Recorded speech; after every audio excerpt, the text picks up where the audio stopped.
Barbecue का धुआं हर तरफ फैला हुआ था।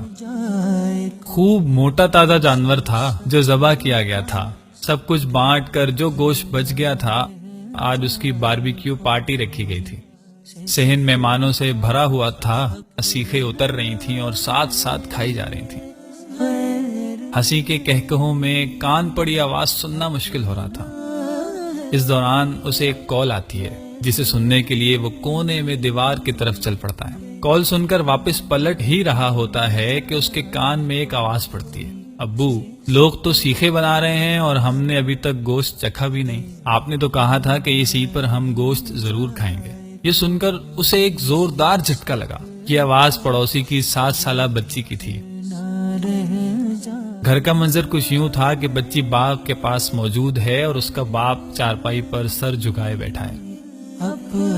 वो बगैर कोई वक्त जाया किए वापस अंदर घर की तरफ लपका। बच्ची के अल्फाज उसके कानों में अब तक हथौड़े की तरह बज रहे थे। अंदर पहुंचकर फ्रिज खोला और घर में पकाने के लिए रखा हुआ गोश्त ही उठा लाया और दौड़ता हुआ उनके घर पहुंचा तो बच्ची ने ही दरवाजा खोला। जैसे ही बच्ची की नजर गोश्त पर पड़ी, उसकी आबदीदा आंखों में चमक सी आ गई।